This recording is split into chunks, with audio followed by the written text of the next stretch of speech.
Good day, gentle people. It's your favorite Mr. 42. Welcome back to the channel. Today we're gonna talk about magic liquids.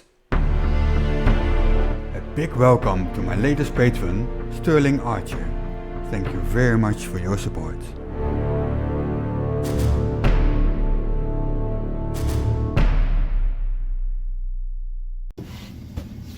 Good morning, good evening, good afternoon, wherever you may be. CC here, Chris from New York, Westchester County. It's 11/10/23. Nobody cares, Chris. Apart from Mr. 42, he seemed to care. What makes you think I care? I don't care. In fact, he cared so much he asked me to say that I don't care. I care that us creators let Chris know that we don't care because we don't care, and I want Chris to know that we really do not care. And now I think about it, the fact that I just said I don't care implies that I actually do care, which I don't.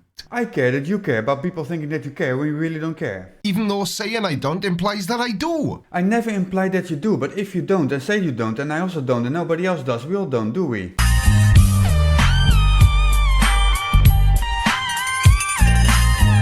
I'm so confused. Hello, darkness, my old friend. It's a Friday. I like to give you something to think about on a Friday, just in case if I'm unable to put a video out for the weekend. Shut up, Beck. A couple things I want to just review here. I'm going to get right into Magic liquids. science times bullshit. Science times two. All right, anyway. Hang on, do you giggle like a little girl when someone says the word science? Okay, that's confirmed. Voyager 2? Are you fucking kidding me, guys? No. I mean, this is to reinforce space. That they want you to still think it exists up there, so they gotta put shit out, you know, nonsense. Here's the thing, Chris. Even if the thing went completely silent and no data was ever retrieved from now on, it still exists out there. Like Voyager still being out there after 50 years, 45 years, or however lie they made up 45 years ago or 50 years ago or a half a century ago, whatever it may be, it doesn't make a difference. It's all bullshit. 3, 2, 1. We have ignition and we have liftoff. We have liftoff of the Titan Centaur carrying the first of two Voyager spacecraft to extend man's senses farther into the solar system than ever before. Reports coming back indicate those twin large solid motors are functioning perfectly, producing 1.2 million pounds of thrust each. Couple things I do have a problem with, if Voyager did still exist, is first off, there's a fuel problem. It will still exist without fuel, Chris. Come on, this is not rocket science. I think. Okay, that would be number one. The fuel shelf life is approximately, I don't know, on a car, maybe about a year you get out of it.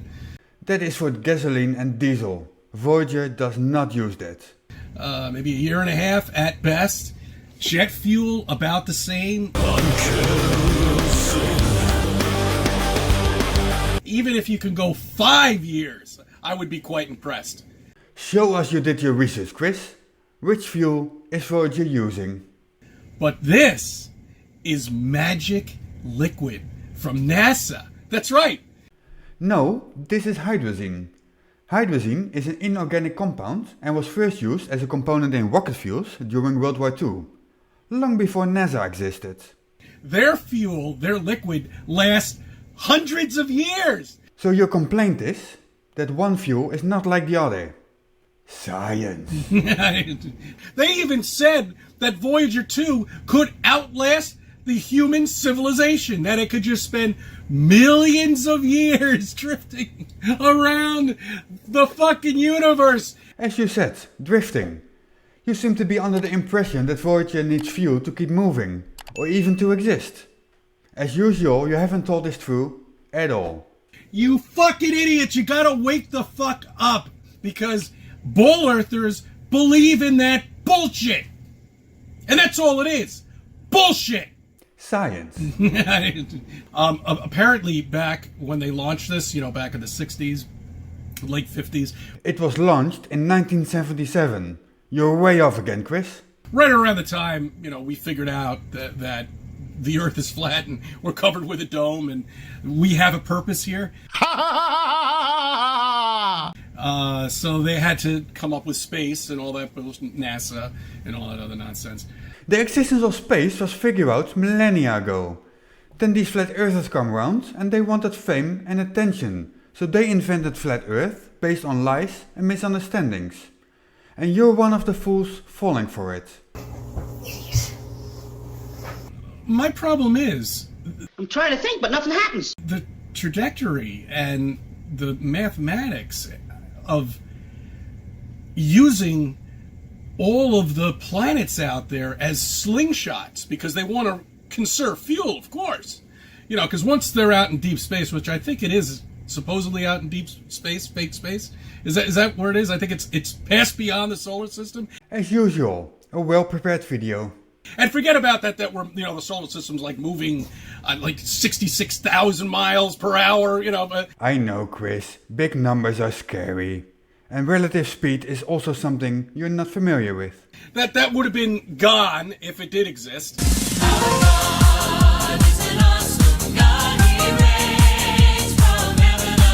And the universe, and the galaxy moving at hundreds and hundreds of thousands miles per hour. You guys, you're lost.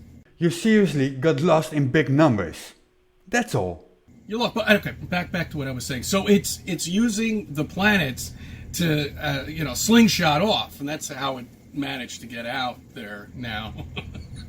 I can't even keep a straight face and say it.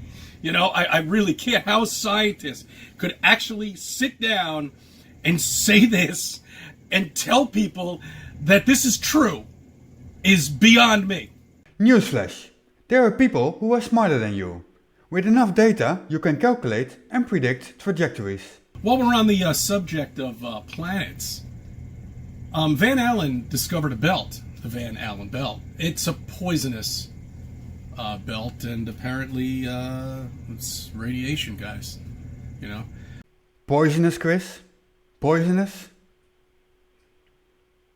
I think my belief on it was before they figured out that the Earth was flat and we're covered with a dome, space doesn't exist. I think Van Allen came out. Well, let me see. I'm trying to think, but nothing happens. No, Van Allen must have come out with it before we did the launch. That we supposedly landed on a fake moon somewhere. Before those launches, yes, but not before all launches.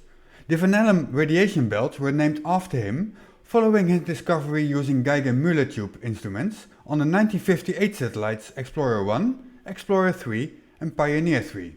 Once they figured out that there's no space, they figured out there is no space using satellites in space. Right. Van Allen came out and said, okay, why don't we just invent the belt? A poisonous belt, radiation belt, something that we can never get through. You'll never get through. Do you have a citation for that? Or are you just following other flirts again from YouTube University? But then, wait a minute. The Americans, the USA, that's right, us, said we can go into space. Watch us. Indeed, you can protect against radiation. Who knew? Now, my problem is, I'm trying to think, but nothing happens. what about the other planets? Do the other planets have a Van Allen belt? Some do, yes. And you would know this if you had done any research at all. Well, surely they must, because the radiation is coming from the sun. So, let me get this straight.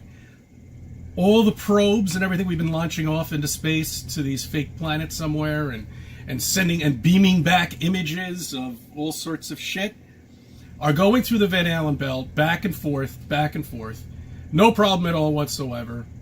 None. There is so much publicly available information on this. Options are shielding, turning off equipment while passing through, minimize time inside the belt, and any combination of these. Okay.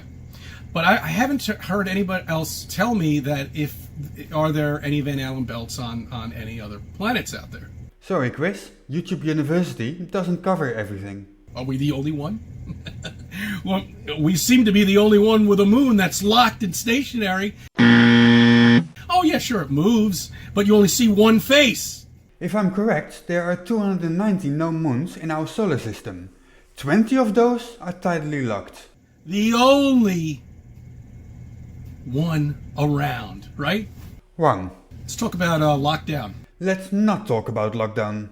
One misunderstood subject from you is quite enough for one day. So that's the end of this video. Hit like, hit subscribe, read the description and take your towel with you. This has been Mr. Voyager 2, out. Don't panic.